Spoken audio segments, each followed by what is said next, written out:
Qatar. I'm Lindsay Granger, and behind me is the beautiful skyline of Doha, Qatar.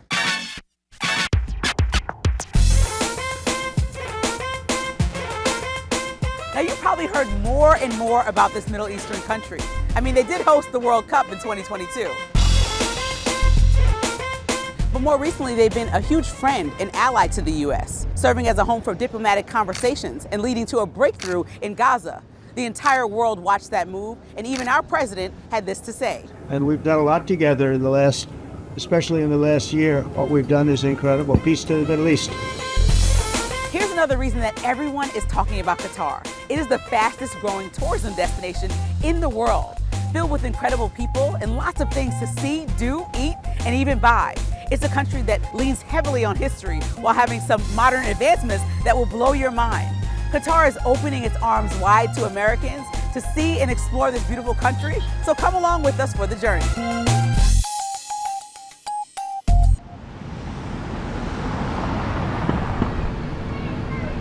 So everyone says I need to come to the National Museum of Qatar as soon as I land. Why is this such a big deal to do first thing? It's actually one of the closest places to the airport and one of the best stops for you to learn about Qatar's heritage.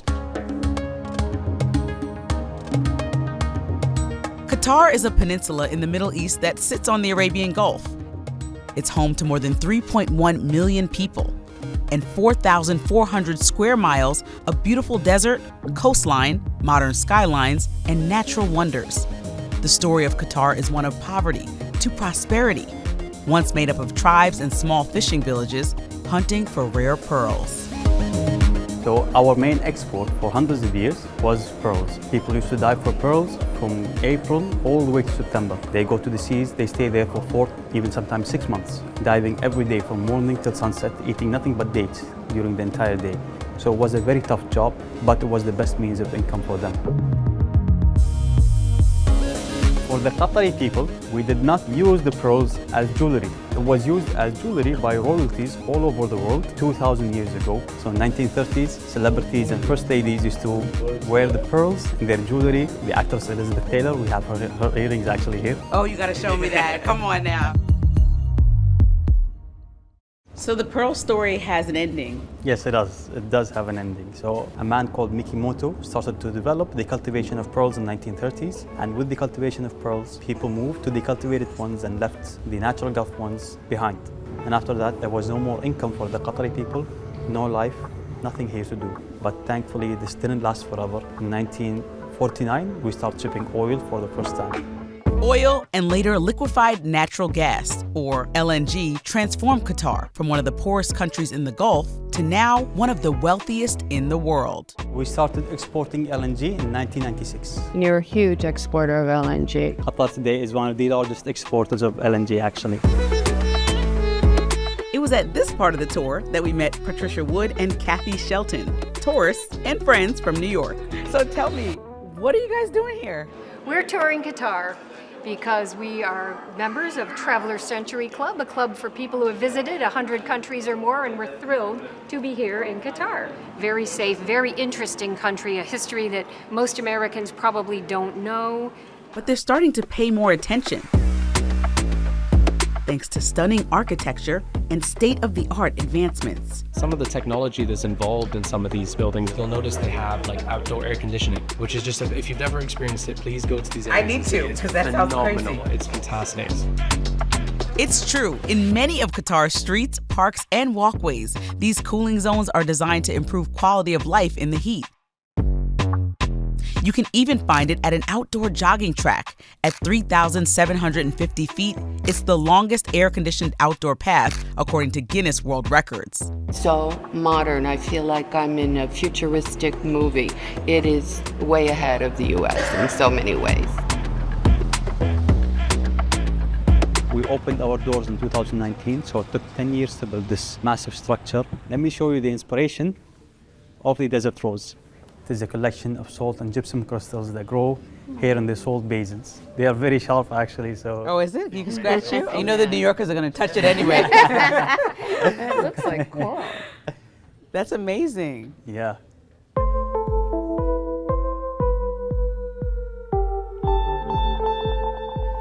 This is beautiful. So this is a sign of unity for the Qatari people. This is the Qatari flag. You can see being held up high. And in this structure, we can see hands of the people of Qatar, locals and residents, grabbing and carrying the Qatari flag together as one unit. I love the symbolism of it all. This shows a lot of different people put together, and which really happened in this country. So everyone worked together to make it what it is today. Exactly. So this country welcomes everyone from all over the world. Whenever you come to Qatar, you can see people from everywhere, actually. It's a beautiful, very kind culture. Everyone's very friendly. And I think if you haven't been to the Middle East before, whether it's Qatar or any of the other GCC countries, for example, I would highly recommend it. It's really cool. Yeah, I would say it's almost like the gateway to the East. I would say so. The opening, like Very the friendly. beginning. Yes, it's a wonderful place to start.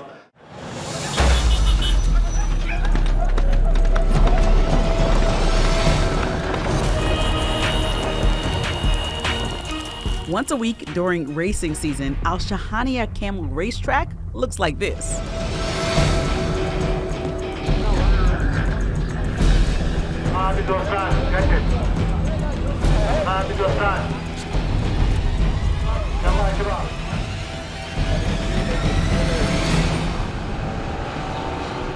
Located about an hour outside of Doha, this is the center of Qatar's camel racing culture and one of the hottest tourist spots in town. This is the place for the preparing the camels before the start racing. Here, some of the most expensive camels in the world get decked out for their big race. For each camels there is the number, and he know also the chip number. Like if he put number 2, he check for the chip. But there's one pretty big twist. Those chips, they're programmed to robotic jockeys. It's heavy. Yeah, very. So all this controls the camel. This control by this and this. Wow. Qatar became the first country to enforce the use of robot jockeys instead of small children. They weigh 6 to 10 pounds with a built-in walkie-talkie that links the camel to its human. This is the walkie-talkie. Oh. That I said for you. There is another one like this with the owner, and he talk with this camels. Every piece of this technology matters because there's so much on the line. Some of the biggest races have prizes of up to 1.3 million US dollars. Somebody can just get really lucky and just breed a camel that's a winning camel, walk away with 5 million Qatari dollars. There's many people they can take this 5 million.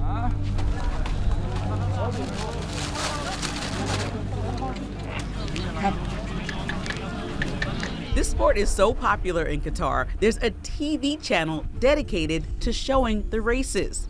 And it draws fans and first-time spectators from all over the world to see camels train and race from the best seat in the house.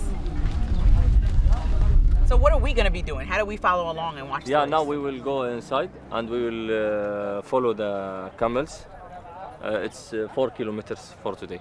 So you ride in the car and just watch the camels run and run? Yes.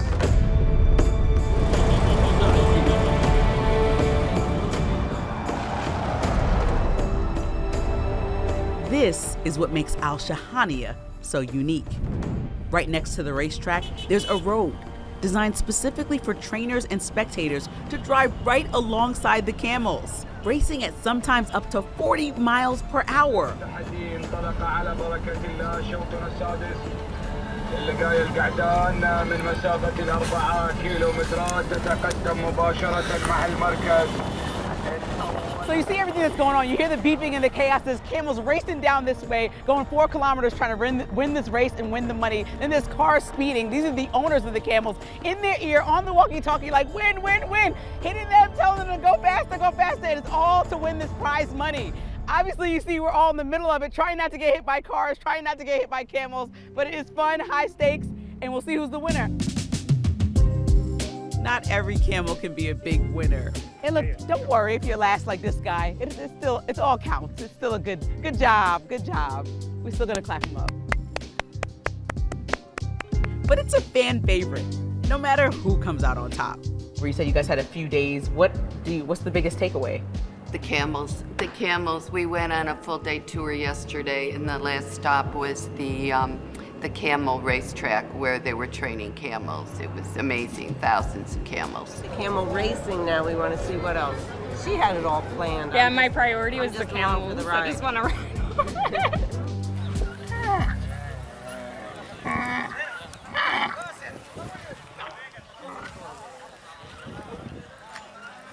All right, gotta bring something home for the baby.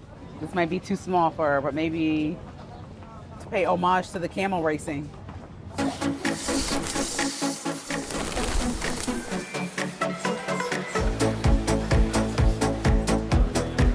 From some of the most stunning malls and luxurious boutiques. Perfect. Sweet. Sweet, Yes. light, or strong? Smell it alone. It smells good. To unique shops and traditional markets. I would be surprised too if I was on somebody's dinner menus.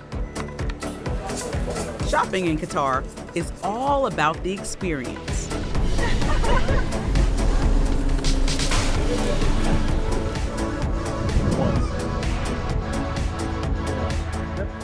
You know, it's been on my bucket list to do like a solo travel trip, so I guess this would be my first one.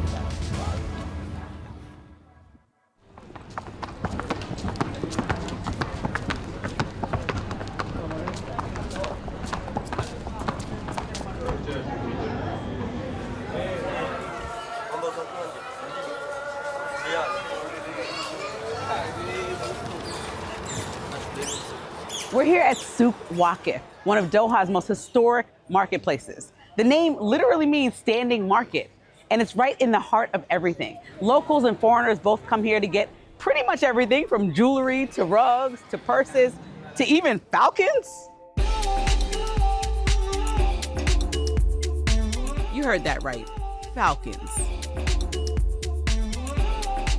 They're the national bird of Qatar, symbols of wealth, heritage, and pride. And you could see and buy them right here in Doha at the Falcon Souk. Okay, I'm a little scared of falcons. How you doing? Falcons are a big part of Qatari culture. Just some of these small guys can range around $500 US. And then we get to the big one, the white one, 10,000 US dollars. But it's not just birds or fish or reptiles. If you weave your way through the alleys and side streets of this open-air market,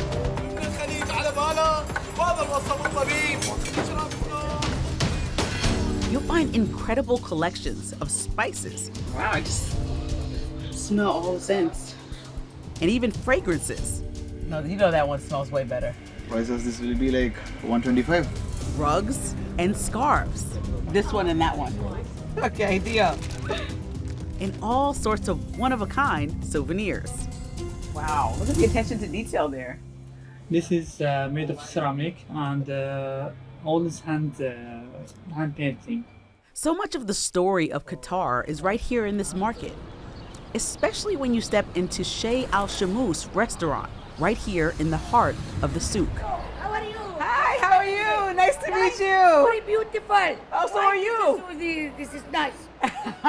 Chef's kiss. Yet very beautiful you. Oh, so are you. Thank you so much for having us. Good, very good. We hear that you're the best in town. Best food? It's time to eat? Qatari food, very nice. Okay, that's what we came to Qatar for, to try Qatari food. Qatari chai, yes. All Qatari. I am not speaking English and little. It's okay. We can understand good food. We have that in common. Yes. Let's go eat. Come, this very nice. Let's go. Yeah.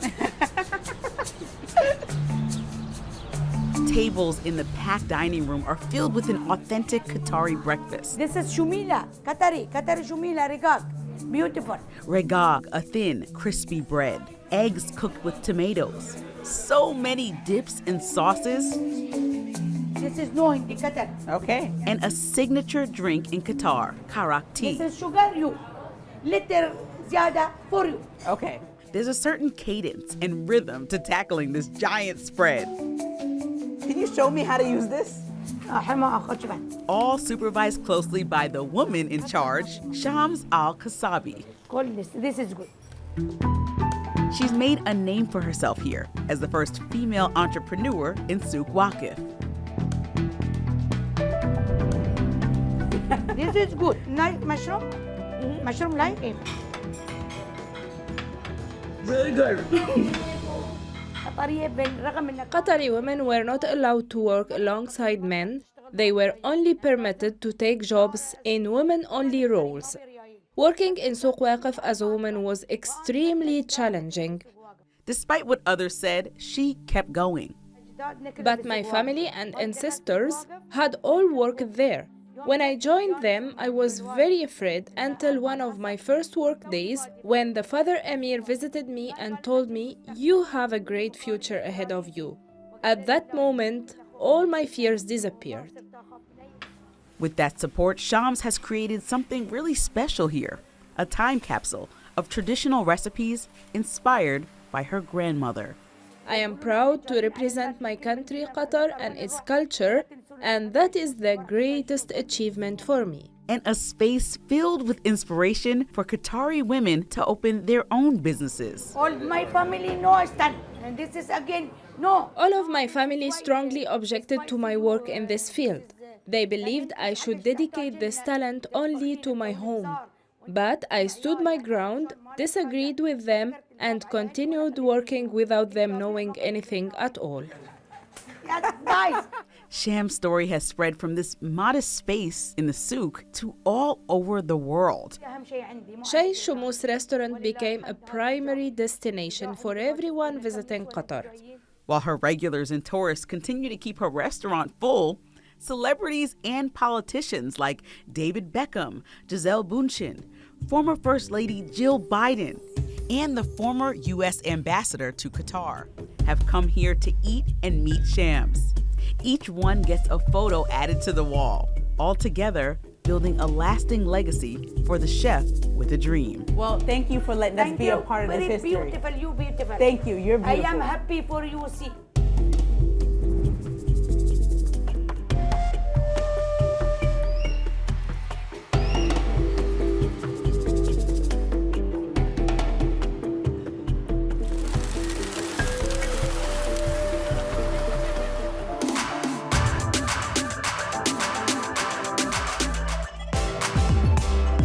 I actually wish I did more nights. There's so much to see, and I'm trying to squeeze it all in one day. I highly recommend that anyone visiting Qatar for the first time explore Souq Waqif, Msharib downtown, and certainly Old Doha Port.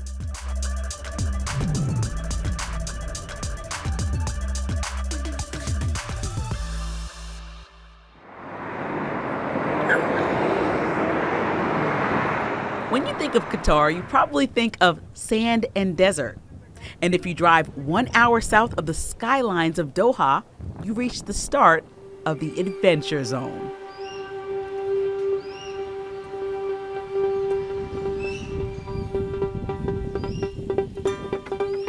Miles and miles of sand dunes and shoreline become a playground for anyone who loves a little thrill.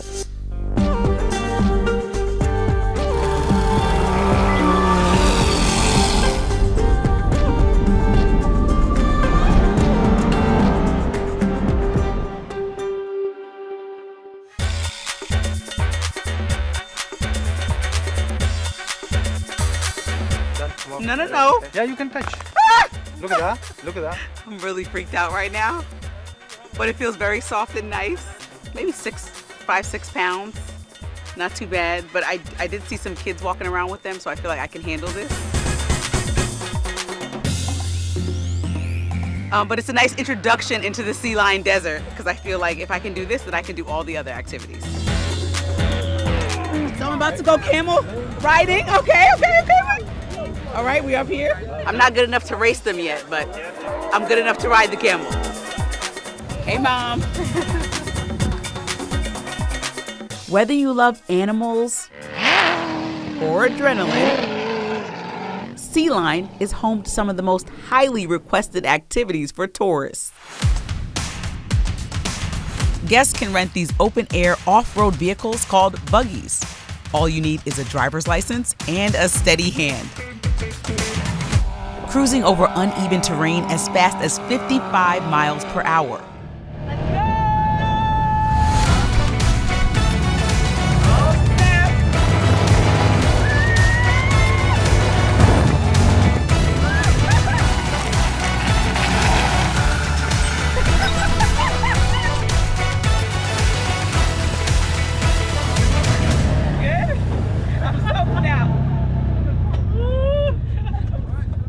So I'm a little wet, a little sandy, but other than that, all good. Next up, dune bashing. You're probably like, what is dune bashing? Well, you're about to find out. If dune buggies are go-karts at this sandy amusement park, then dune bashing is the big ticket ride. Yeah, deflate the tires, only 10 psi now for the sand because this is a soft, more grip. Oh. Yeah, it's Because no you have easy. to be a really skilled driver to do this. We have a special lessons for that. Oh. That's when we have a training, exam, and then after. Oh. Yeah, we need that because you know that the dunes is not always like that. When there's a wind, the sand is very soft and easy to move. You know, it's change. How long have you been doing this for? More than 10 years. Wow. 13, 15 years. Only expert drivers are allowed behind the wheel of this SUV, climbing up dunes anywhere from 40 to 80 feet high, flying across miles and miles of desert at up to 60 miles per hour.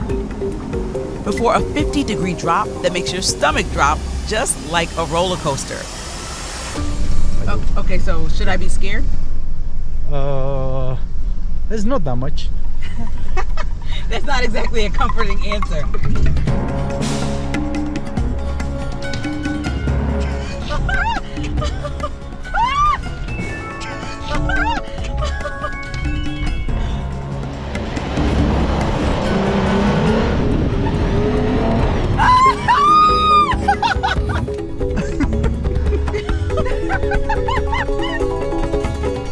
Yeah, this is a fun job. I love that. I thought I was scared when I was on the camels.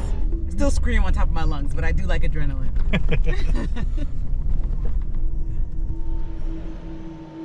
So what's it like at night? Just all dark doing this? Only headlights. Oh gosh. Yeah.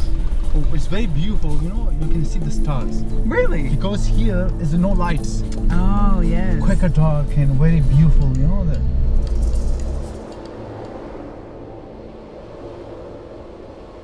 So what are some of your favorite things to do out here?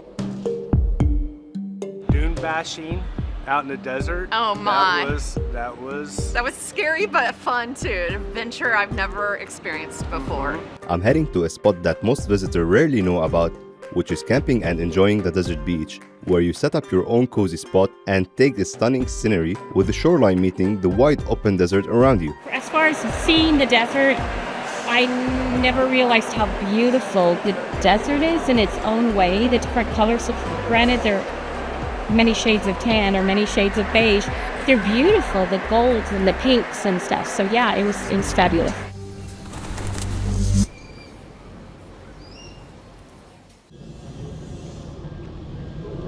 Prior to us winning the World Cup, nobody knew where Qatar was.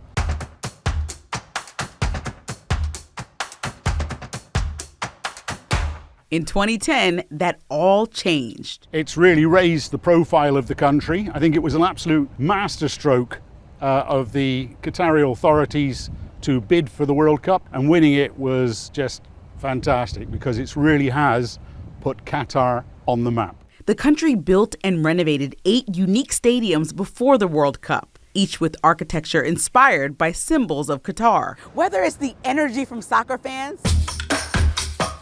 the thrills from those UFC fights, or those roaring engines at the Formula One racetrack, Qatar is surely making its mark on the global sports stage. The big events keep coming to Doha. They got the 2027 Basketball FIBA World Cup. I mean, F1, we got the F1 track here, so I'm excited to see that. I think more sports will just follow suit with, UFC and F1 and everything else. That includes the FIFA Under-17 World Cup, hosted by Qatar for the first time in 2025 and staying there through 2029.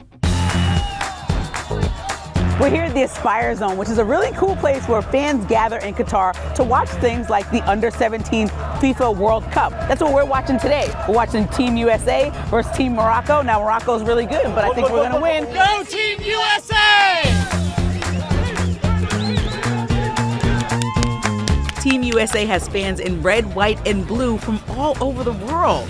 Grew up in Philly by way of Hawaii, so Yeah. I actually went to Temple University.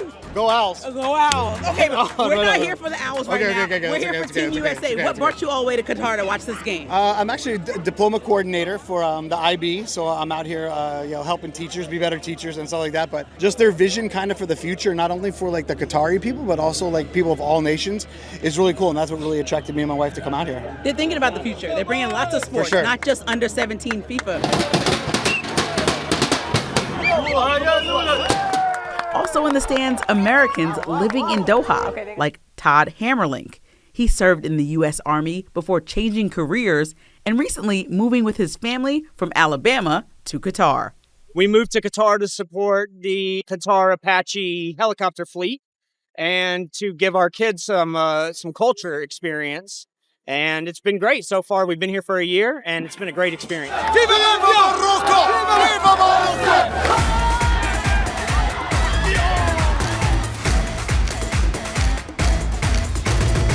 So the moment is really intense right now. We're at a tiebreaker. It's 1-1. The U.S. did really well, and so did Morocco. And these kicks are going to determine who wins the game. So everyone, the tensions are really high. As you can see, the fans for the U.S. are all around us. And it's really a make-or-break deal about missing one of these kicks could mean the end of the game for Team USA. But we're hoping for a win. Let's see how they do. A heartbreaking loss for Team USA in penalty kicks. But a warm reception for the players from proud fans with ties to America and Qatar, and their own stories about what drew them here. Well, my dad works here, so I had to come follow him, but I've really enjoyed moving here, and the city's amazing. The culture, I love the culture here. It's super different compared to like maybe Latin America. It's really nice. I think one of the things that can connect us all, music, art, entertainment, and sports is one of those.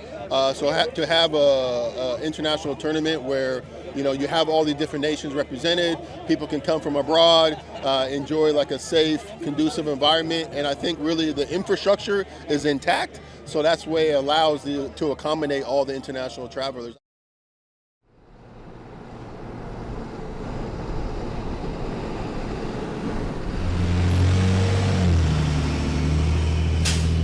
The U.S. military has been playing ball with the Qataris at Al Udeid Air Base southwest of Doha since construction started in the late 90s. This location was top secret until 2013.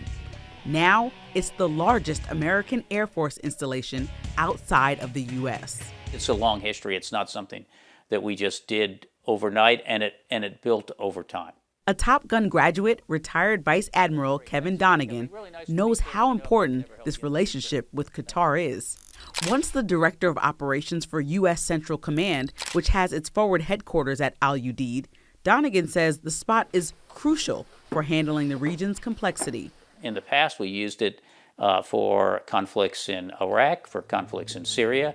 We used it for the evacuation of Afghanistan. We used it to do counterterrorism. The Department of Defense calls it the primary staging ground for most air operations in the campaign to defeat ISIS. The White House understands its importance, too. But I want to give a special hello to Al Udeid Air Base. In May 2025, President Trump visited the base, which now hosts about 10,000 U.S. military personnel. He announced a $42 billion Qatari investment in American military hardware and more. Qatar will also be investing $10 billion to support this massive base in the coming years, and there's no place like it, they say. USA, baby! It's the same teamwork on display every single day here at Al Udeid. Keep walking, he'll build. We're coming. I would characterize it as one big happy family.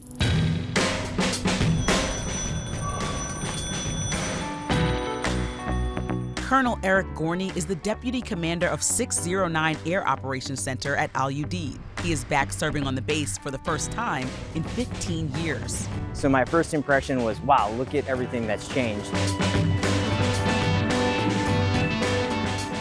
Colonel Gorney is referring to the billions of dollars that Qatar has spent to develop the base over the last 2 decades, including upgraded facilities, amenities, be the first to win an important desk prize, and expansions.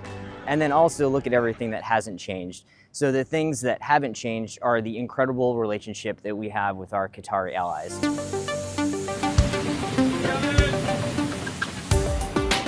They're my friends, and they're super cool. They watch some of the same shows that we do, like Friends, The Office, and it's a really, really nice culture because they've also been to the US for the most part. Lieutenant Kat Tran is a military liaison to the Qataris for information sharing. She volunteered to serve at Al Udeid for a year, eager to learn more about the Qatari culture and language. I'm actually learning Arabic right now, so salam alaikum, ana mulazim awal Tran. So I just said hello or peace be with you. I am First Lieutenant Tran, and the partners have been very helpful in teaching me and very kind. It's important to have cultural understanding of how they operate. For Captain Nathan Pobletti, a military liaison to the Qataris for security, a lot of building that understanding with the Qataris comes from a universal language, food. Usually what we'll do is we'll go over to the Qataris, Qatari military, and then we'll just sit down, we'll break bread, we'll have some tea, and we'll just get to catch up on our personal lives. And we are very much a get-to-business type of culture, and then for them, they like to break bread and really just understand you and understand where you're coming from, and that builds relationships. The time spent building and strengthening this relationship at Al Udeid is a game changer for America's military might.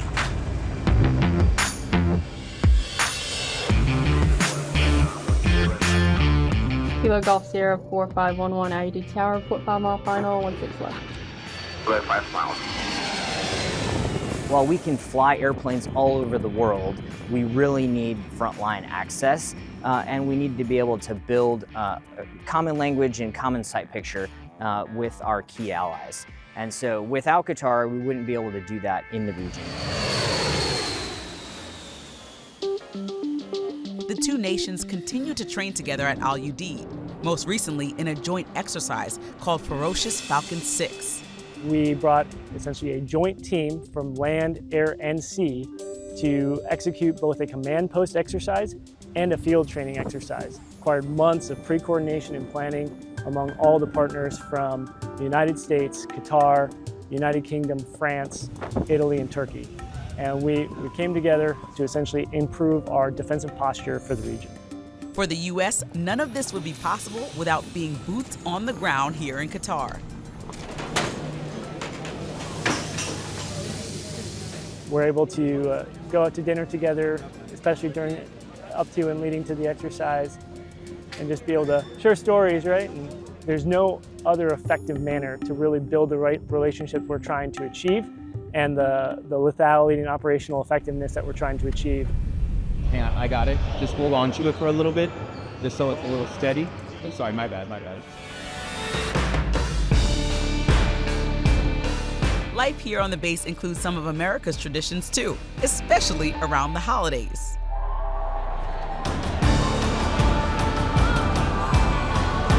This is kind of like our Super Bowl when it comes to the holidays. Corey Wright is the operations manager for the USO Qatar Center, helping organize activities to build camaraderie at Al Udeid. Dozens of boxes of these are going out today. Cotton candy. We offer what we like to call comforts of home that can consist of gaming, crafts, food. Poker's really popular. Bingo is really popular, and any food programs. There's always something to do, which I think helps me let time pass by faster. I play pool with my friends, and I like to run, so I go to the gym a lot.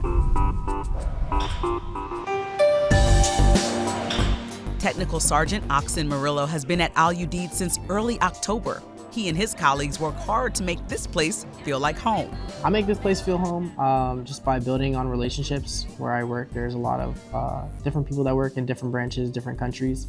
So that allows me to have that time after work to decompress, play games, go out to eat together. That includes dorm rooms and living spaces. So since I'm deployed out here for a year, I've decided to decorate it and add some fairy lights to make it feel comfy. Some lighthearted fun. We also do have Nerf guns. It's a typical thing that you'll see in our office spaces.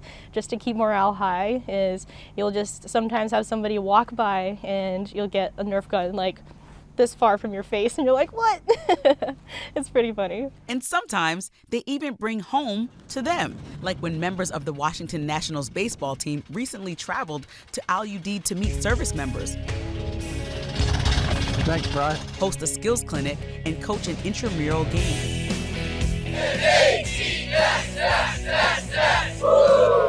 But for the men and women who live and work here, Qatar and its people have become a little piece of home for them too. Oh, peace, joy, believe.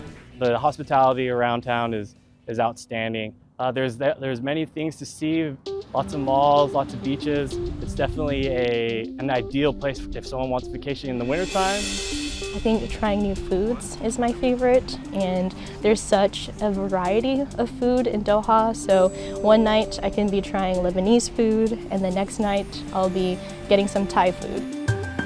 I like perfumes and colognes, so I like to go to the mall. There's a lot of different cologne stores out there, so I spend a lot of time out there. Get down to Sea Line, go to the dunes, go dune bugging.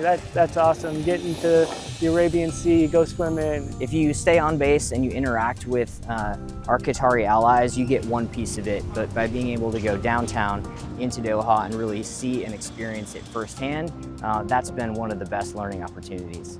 Spending time in Doha has also brought deeper understanding about the country, its culture, and its stereotypes. I think some misconceptions that people can have about Qatar, especially Americans, would be that it's just sand everywhere, it's just a desert, there's not much to do here. But I've come to find out with my time off base that there is a lot of things that you can do here. I feel very safe here, and in downtown Doha, it's very clean as well. They are just as motivated and ready to work with us as we are.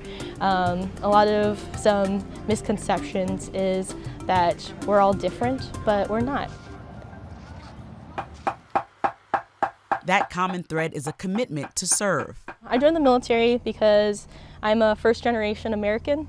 My parents immigrated to the United States from Vietnam and China. Because of where they come from, I want to serve this country to demonstrate like this is what it means to be American. I serve to provide for my family and to make my parents proud. I serve to first represent my family. I serve to represent the Air Force. I serve to represent America. The collaboration on display at Al Udeid Air Base is a difference maker in keeping our troops safe and keeping America's mission in the Middle East strong. When you're out here in Al Udeid Air Base, you get to build that family and community here. And working with the partners, they feel just like family. There's nothing that really divides us, and we try to find as many things in common as we can. You also have this shared language where we're all military and we're here for the same purpose of protecting our regional security and stability. I think it's a flagship base in the region. And again, that's a testament to how serious both the U.S. and the Qatar sides take this relationship.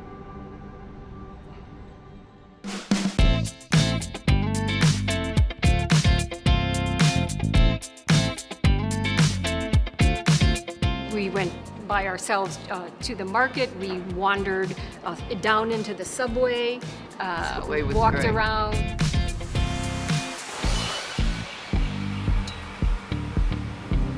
Yeah, it's definitely the cleanest subway ever. I'm really surprised at how clean the country is. Even the metro. You know what else has been really surprising? The Western restaurants. America's food scene has made its way into Doha, from casual dining to coffee chains to fast food classics. We've seen Chili's, Applebee's, they're putting up a Raising Cane. It's a good mix of, I think, of East meets West. If you look around, you'll spot footprints of U.S. companies everywhere. ExxonMobil and Boeing, MasterCard and Chevrolet, along with major hotel brands like Marriott and Hilton. And not far from downtown, there's a nearly 3,000-acre campus that's becoming one of Qatar's most ambitious projects. But I had a friend who told me about this crazy place called Education City.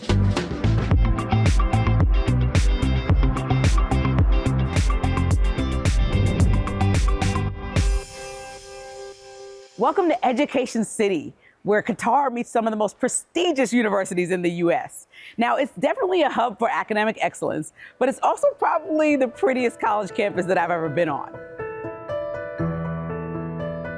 You're interacting with so many people from all over the world. Shadi Abdullah came to Qatar from Atlanta. He's one of the 4,000 students who attend the multiple prestigious American universities that help make up the Education City student body. Carnegie Mellon, Georgetown, Northwestern, Texas A&M, Virginia Commonwealth, and Weill Cornell Medicine, all located in this city within a city, all educating students from all over the world. We have more than 120 nationalities represented in our student body. The nonprofit Qatar Foundation developed Education City, which allows a student in a classroom in Doha to get the same degree from the university's main campus in America. But they can also cross-register, taking different courses from the different schools. We believe that the students should have the ability to curate their education. So it only exists here, and we're pretty proud of it. I feel like I can invent myself. I can pursue the avenues that I want. Texas A&M professor Dr. Brittany Bounds is speaking from the university's Howdy Courtyard. This specific building is designed to look like it came straight from the Lone Star State. I'm actually teaching the same courses that I would teach back at main campus, and this campus feels a lot like home. She says she watches her students constantly learning about each other's traditions and cultures. I come out of class, and there's hundreds of students out there, and they're all wearing cowboy hats. Dr. Bounds, look at me. I have a cowboy hat. I'm wearing my cowboy boots. I've got my Aggie ring, and they're so proud. The sprawling campus has college classics like dorms, student centers, and lounges. It's kind of like you're switching to different worlds whenever you go to a different campus. That's something I really enjoy, honestly. It also has a mosque that's been recognized internationally. Green space to relax and unwind. Even a tram to help students get around. Education City is a centerpiece of Qatar's national vision for 2030. The country's long-term goal to become a sustainable, modern, and knowledge-based society. Now, Qatar is one of the most rapidly growing places I've ever been to. I might come here in 2 years and there's 10 more universities. Is that what you see for the future of Education City? I do see us growing quite a bit. From last year, the growth in number of students is more than 30%. So there is quite a demand on our offerings. I think that Qatar has generated a lot of energy. The World Cup back in 2022 was kind of their driver to show the world who they were. And I think when a lot of people came here, they saw how wonderful this country is, and a lot of people wanted to stay, a lot of people did stay. When it came time for Shadi to plan his next steps, he couldn't picture himself anywhere else. I was just imagining, like, am I gonna really leave this all behind? He's now in med school at Weill Cornell Medicine, studying interventional radiology. And while he'll do his residency back home in the States, his home away from home in Qatar has shaped him for a lifetime. Everyone comes with their own kind of set of ideas and culture and everything, but at the same time, we're all coexisting in a really beautiful way.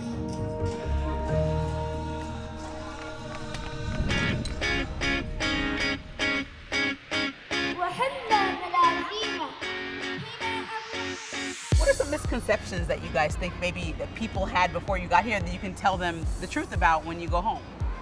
The dress clothing attire, I feel like they're more relaxed than I originally thought. But then there are some areas where they have, dress codes, and you just need to respect it. When you go to a mosque, you got to follow the rules and respect where you're at. I don't ride a camel to work. I have a very nice car that I can't afford here, and the gas is very cheap. I feel very secure and safe. I could literally leave my purse on a table at the mall, and I know that I could walk away for an hour and come back and nothing's been touched. Enough people make enough of a living here that they don't need to steal. And so I do feel very safe. As a woman, I don't feel discriminated against. People see the Middle East, obviously you see a lot of the stuff that's going on in the news and a lot of the negative aspects that people see. But actually, when you come and visit these countries, Qatar and the rest of the GCC area, you notice how beautiful it is, how friendly the people are, how open the culture is as well to welcoming new visitors. This is frankly a very, very safe country, a very easy country to travel in. It's easy to get around.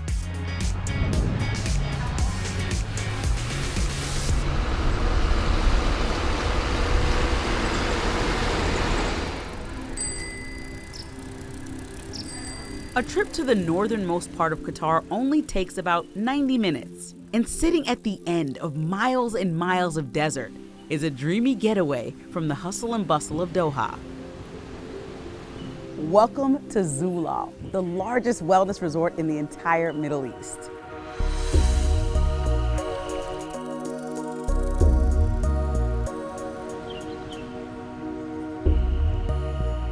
The name Zulal means pure water in Arabic.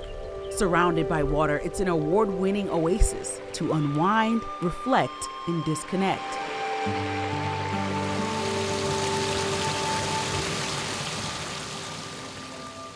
I'm so excited about this. The water is beautiful. It has everything that we're looking for in a relaxing day. Thank you. Oh, wow.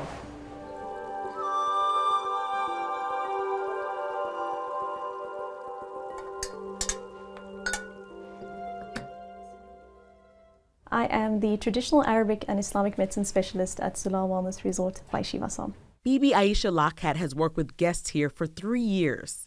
I actually was really interested in medicine, or the field of medicine, and growing up my grandmother was a religious teacher in South Africa. She always taught us to go on the path of living a very clean lifestyle, and that's how I ended up in the complementary and alternative field of medicine, focusing on the mind, the body, and the spirit or soul. She performs a number of techniques with strong ties to traditional Arabic and Islamic medicine, like fire cupping. Fire cupping is a technique whereby we're using heat. So if someone's body has a lot of moisture or excessive dryness, this heat can help to bring back that warmth within the body. Does it hurt? Not at all. Cupping therapy always looks much scarier than what it is. Qatar's wellness culture is rooted in this type of medicine and holistic health, balancing food, sleep, movement, and emotion. So we focus on the mind, the body, and the spiritual soul, everything interconnected. So it's not just isolating your signs or symptoms or giving you a diagnosis, but we get to know you on a deeper level. Who are you? What is your personality like? What is your preference? How do we heal from the inside out? That sounds beautiful and like an experience that everybody deserves. The philosophy is ancient. The resort is anything but. From 5-star stays to state-of-the-art facilities. Hydrotherapy, a salt room, pools. Guests come from Doha and all over the world to slow down and reset. A lot of people here work really hard, but there's a different sense of putting importance on well-being. Yeah, I think it's very important to surround yourself in nature and as well spend time with yourself, but also spend time with your loved ones. And that's something we offer here. A place full of tradition, nature, and healing to re-energize and step back into life with a new sense of peace. How does wellness tie into the overall themes and messages and the experiences that you have by being in Qatar? We are giving you sustainable wellness for the long run.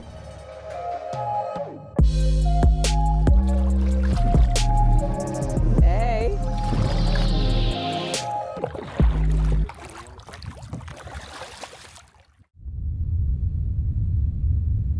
If your expectations of Qatar are this, then you'll be surprised by the green vegetation and narrow waterways.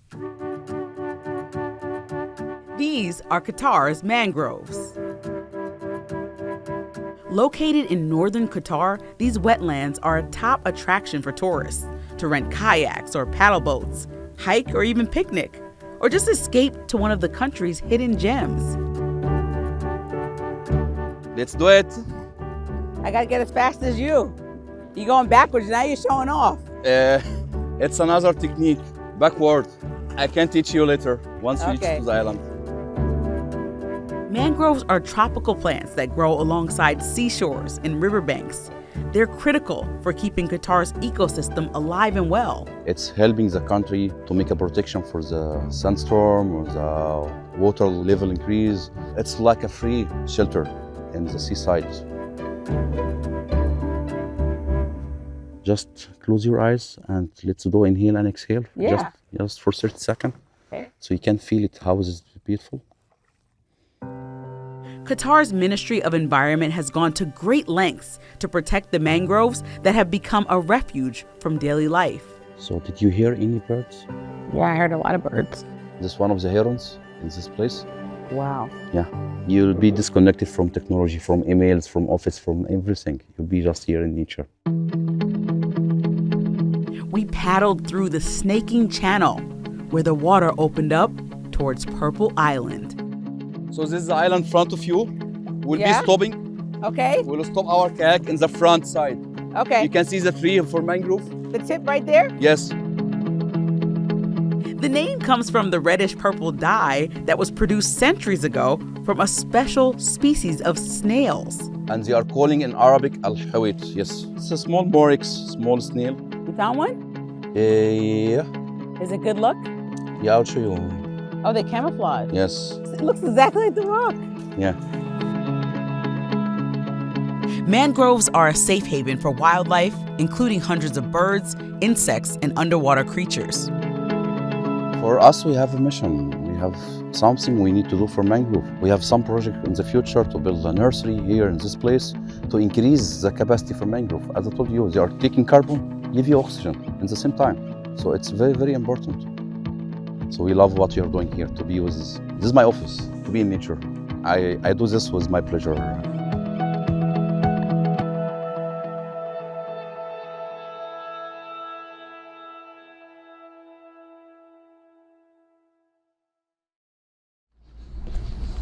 Hello. How you doing? I'm excited about this. Just about everybody you meet in Qatar has their own story about why they decided to call this country home. Hello.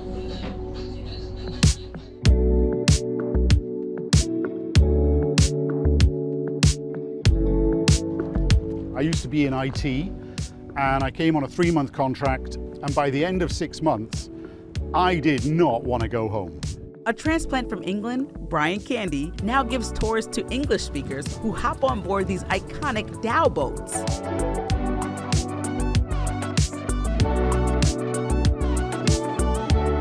Ancient vessels made of wood, once used for fishing, pearl diving, and trade.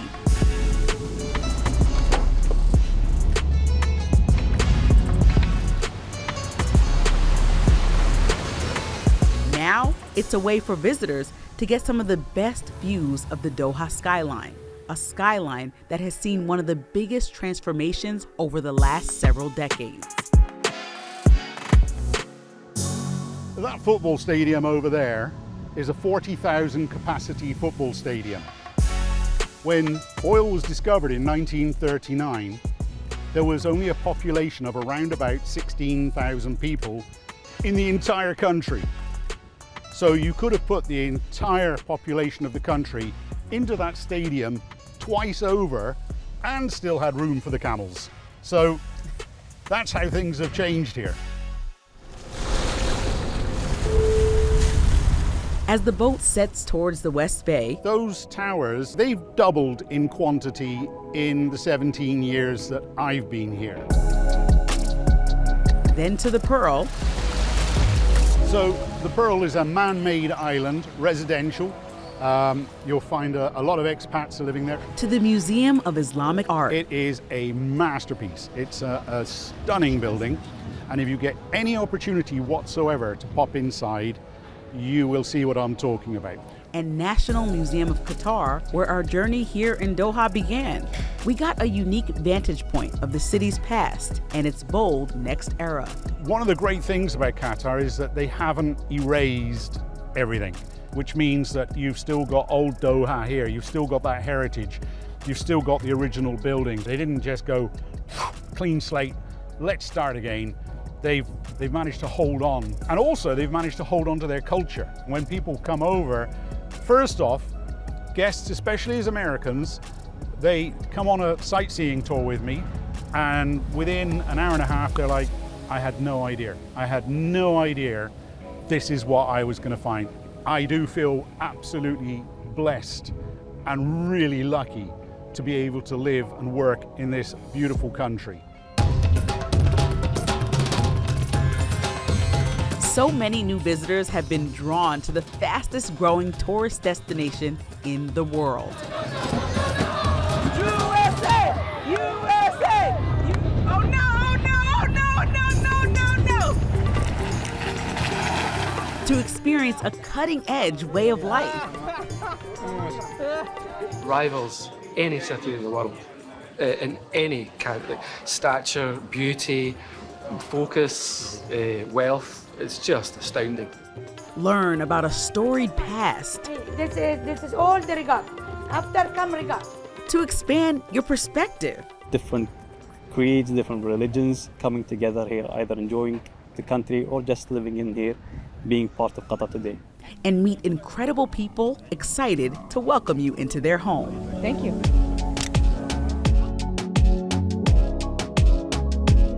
Fabulous place to visit with the most friendly people that I've ever met. The people we've met, you know, the locals, they're great to just visit and learn about their culture. For many Americans, there's so much to learn and discover about our ally to the Middle East, and that is all part of the adventure. The greatest compliment is when people are lost for words and they're literally like, I had no idea. I had no idea what I was going to find, but it was not this, and I am so glad I came, and I'm going to tell everyone else that they must come and visit Qatar.